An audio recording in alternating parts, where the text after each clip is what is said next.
नजर डालते हैं आज के प्रोग्राम में शामिल मौज़ूआत पर। ईरान में रहबर आला की तदफीन, आलमी रहनुमाओं की शिरकत, ट्रंप का तबसरा और मशरक़ वुस्ता की नई ताकत की बिसात। गैर मुल्की खवातीन रेप केस, क्या ये वज़ीर आला पंजाब मरियम नवाज के लिए एक नया इम्तिहान है? 4 जुलाई एक कौमी जश्न या ताकत के इजहार का दिन। अमेरिका के 250 बरस, जश्न आज़ादी से आलमी ताकत बनने तक का सफर। आपने बहुत बार सुना होगा तारीख रकम की जा रही है, लेकिन आज के दौर में यही ओवर यूज्ड या क्लीशेड फ्रेज वाकई में सच्ची है।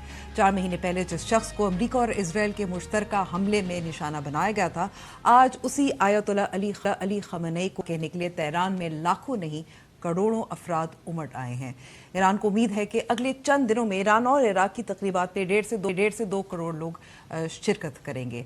आज तेहरान के इमाम खamenei मुसल्ला में अवामी अलविदा का आगाज हो चुका है। कल दुनिया भर के रहनुमा और वफूद ने खराज अकीदत पेश किया। पाकिस्तान से वज़ीर आज़म शहबाज शरीफ और फील्ड मार्शल आसिम मुनीर की क़यादत में हाई लेवल डेलीगेशन भी मौजूद था।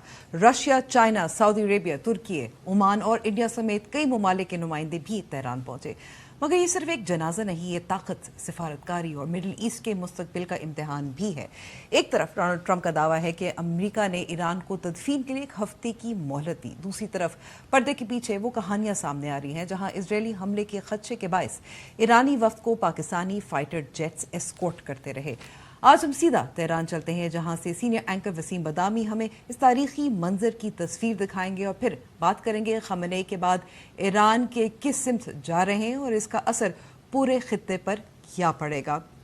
वसीम बदामी साहब हमें कुछ देर में ज्वाइन करेंगे, लेकिन अभी कुछ जो इस वक्त आज के दिन जो शुरू होने वाला है, कल वफूद की मुलाकात हुई थी, इसमें कुछ जो तफसीलात सामने आई हैं। सबसे बड़ा वफ्द पाकिस्तान का ही था और दूसरी जानिब इंडिया के वफ्द को भी इजाज़त दी गई थी, बल्कि दावत दी गई थी। और इंडिया के वफ्द का उस वक्त जो अटेंड भी किया था गवर्नर बिहार और एक नायब डिप्टी मिनिस्टर, फॉरेन मिनिस्टर हैं, उन्होंने अटेंड किया था।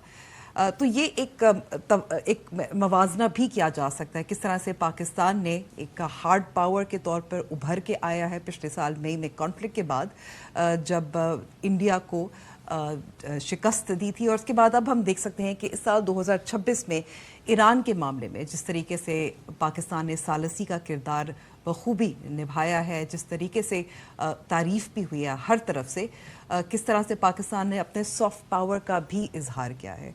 और इस प्रोग्राम में हम यही जानने की कोशिश करेंगे कि जो इकोनॉमिक पावर जिसकी बात कर रहे थे, और आज वज़ीर आज़म शहबाज शरीफ ईरान के बाद तुर्की भी गए, उनकी अभी तकरीर भी सुनने में आई, जिस तरह से वो इन्वेस्टमेंट की दावत दे रहे थे, AI की बात कर रहे थे, स्पेशल इकोनॉमिक जोन्स की बात कर रहे थे। किस तरीके से इस सॉफ्ट पावर और हार्ड पावर दोनों को मिलाकर इकोनॉमिक पावर में पाकिस्तान को तब्दील करने की ज़रूरत है।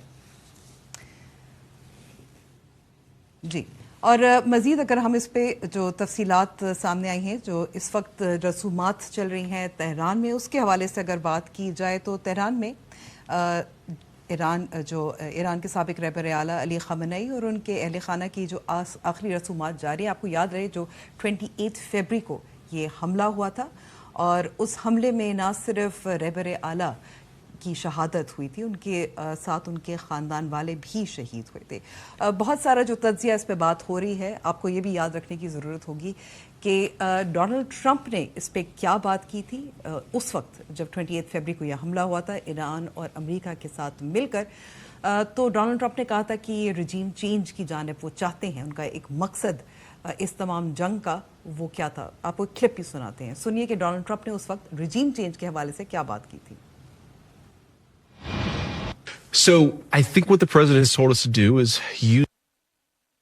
I hate to say it, but we killed all their leadership, and then they met to choose new leaders, and we killed all of them.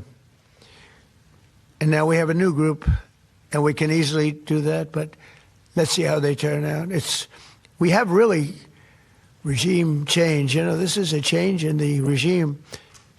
Because the leaders are all very different than the ones that we started off with that created all those problems. So this was, I think we can say, Jason, this is regime change, right?